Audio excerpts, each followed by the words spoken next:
સુદામાજી જ્યાં ઝાડનો ટેકો લઈને બેઠા છે, મનની અંદર વિચાર કરી રહ્યા છે કે આજે હું મારા મિત્રને મળવા જઈશ, એ મને ઓળખશે કે નહીં? હું જઈશ તો એ મારો મિત્ર મને કેવી રીતે બોલાવશે? એનો મારા પ્રત્યેનો પ્રેમ કેવો હશે? કદાચ એ કનૈયો મને ભૂલી તો નહીં ગયો હોય. અને આમ કરતા કરતા કરતા સુદામાજી આંખો બંધ કરી દીધી છે, પોટલીને દબાવીને રાખી છે કે ક્યાંય ન જાય. લાકડીને પોતાના બાજુમાં મૂકી છે અને સુદામાજી પોઢ્યા છે. પૌવાની પોટલીને જેષ્ટિકાએ લટકી, પૌવાની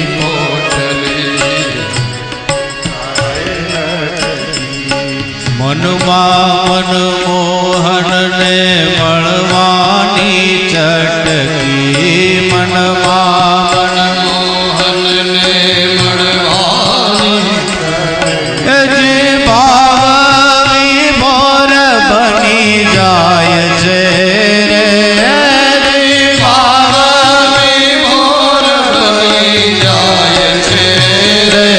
જો સુદામા જે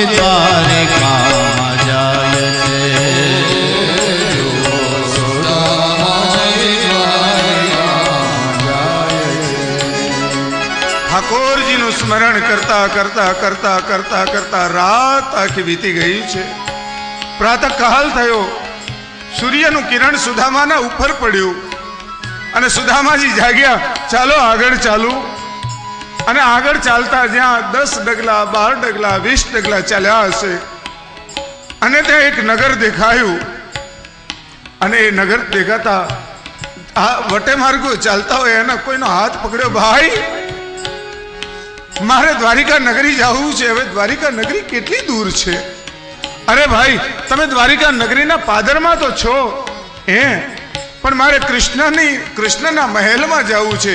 એ કૃષ્ણનો મહેલ તો એમ કહે, જો ભાઈ સીધા જાઓ અને જ્યાં નગરની ઉપર ધોળી ધોળી ધજાઓ ફરકતી હોય અને આભલાઓ ચમકતા હોય એ જ કૃષ્ણનો મહેલ. અને સુદામા આવ્યા છે લાકડીના ટેકે ટેકે ચાલતા. દૂર દેખાઈ રહી છે ઠાકોરજીની એ ધોળી ધજાઓ. આજે ધોળી ધજા પર ફરે જોતા હૃદય હરે, ધજા પર ફરે જોતા હૃદય હરે. એ ગુરુ સેવાથી સિદ્ધિ પમાય છે, ગુરુ સેવાથી સિદ્ધિ પમાય છે. જો સુદામા જ દ્વારિકામાં જાય છે, જો સુદામા દ્વારિકામાં જાય છે. સુદામાજી આવ્યા છે. ચાલતા ચાલતા ચાલતા સેવકોએ અટકાવ્યા કે મહારાજ કોણ છો, ક્યાં જવું છે? ભગવાન અત્યારે દાન આપવાના સમયમાં નથી. ઠાકોરજી અત્યારે વિશ્રામમાં છે. અત્યારે આપ એક કામ કરો, ઠાકોરજીના વિશ્રામ ભવનમાં વિશ્રામ કરો અને ઠાકોરજી જ્યારે દાન આપવા માટે નીકળશે પ્રભુ ત્યારે આપને ચોક્કસ બોલાવી. અરે નહીં, શું વાત કરી તમે? હું કઈ લેવા નથી આવ્યો, હું તો મારા મિત્ર કૃષ્ણને મળવા આવ્યો છું. અને કેટલાક સેવકો વિચાર કરે કે કૃષ્ણનો આ મિત્ર, આ લાકડી જનોઈ બ્રાહ્મણ જેવો દેખાય છે, કપડાના કોઈ ઠેકાણા નથી, ક્યાં રાજા અને ક્યાં ભિખારી બ્રાહ્મણ. પણ એમાં એક વડીલ, કોઈ વૃદ્ધ એવા દ્વારપાલ હતા. એમણે સમજ્યા છે કે ભગવાનના ગમે તે સ્વરૂપે ગમે તે મિત્ર હોઈ શકે. અને એ દ્વારપાલ એમ કહે કે મહારાજ ઉભા રહ્યો, આપ કૃષ્ણને મળવા આવ્યા છો, મારા નાથને મળવા આવ્યા છો. હું સમાચાર આપું છું દ્વારિકાધીશને. અને એ સેવક આવ્યા છે દ્વારપાલ ઠાકોરજીની પાસે.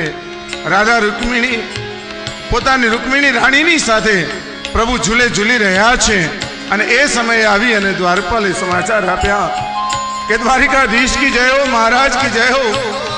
આપણા દ્વારની ઉપર એક બુઢો બ્રાહ્મણ આવ્યો છે, કાંધે જનોઈ છે, એના ઉપરથી એમ લાગે છે દુબળું પતળું શરીર છે અને આપના મિત્ર બતાવી રહ્યો છે.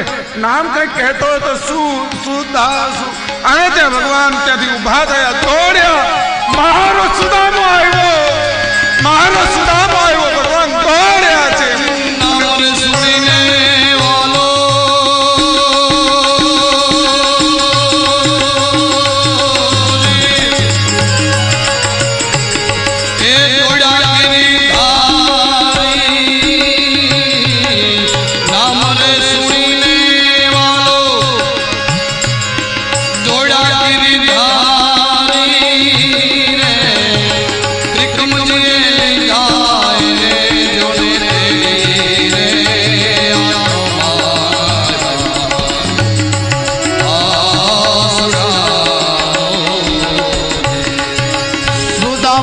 દ્વારિકામાં જો ને આવ્યા રે દર્શને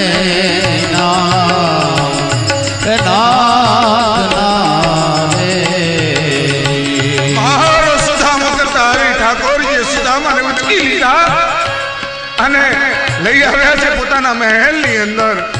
પોતાના ઝૂલાની ઉપર સુદામાને બેસાડ્યા. ઠાકોરજી એના ચરણમાં બિરાજમાન થયા.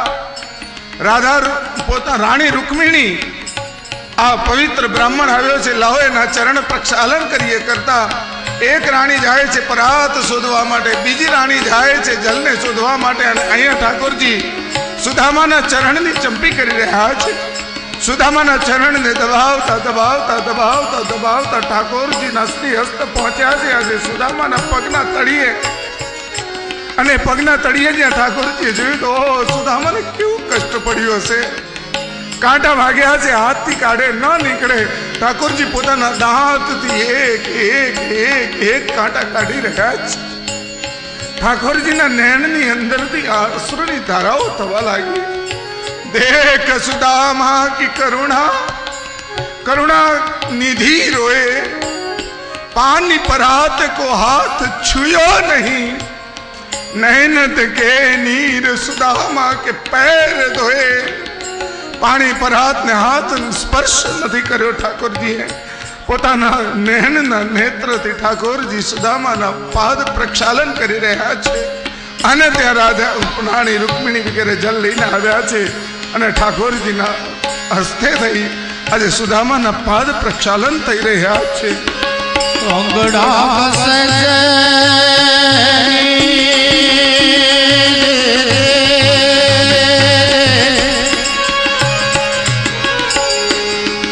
આઠે પટ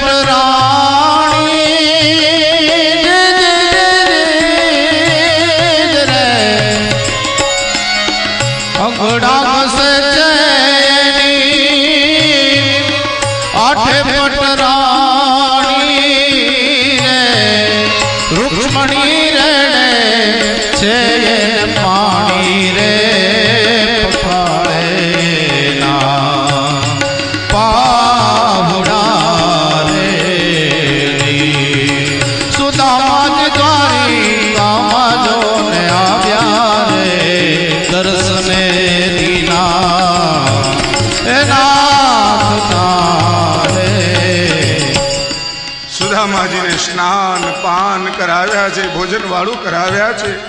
અને ઠાકોરજી સુદામાની સાથે અહીંયા રૂકમિણીજી બેઠા છે, અહીંયા સત્યભામા બેઠા છે, જાંબુવતીજી બેઠા છે, કાલિંદીજી બેઠા છે. સુદામા ઊંચા આસન ઉપર બેઠા છે. ઠાકોરજી એના શ્રી ચરણમાં બિરાજમાન છે. અને ઠાકોરજીની નજર સુદામાના બગલ તરફ જાય. એમ કહે કે સુદામા લગ્ન કર્યા પરિવાર છે? સુદામા શરમાય. મિત્ર ભાભીનું નામ શું? સુશીલા. શરમાતા શરમાતા પોતાના પત્નીનું નામ બોલે સુદામા. ભાભીએ મારા માટે કઈ મોકલ્યું છે? અને સુદામો પેલી પોટલીને પોતાની બગલમાં દબાવે. અને ઠાકોરજીએ ઝપડાક મારી, ક્યાં સુધી સુદામા, ક્યાં સુધી તું તારી દરિદ્રતાને ક્યાં સુધી છુપાવીશ?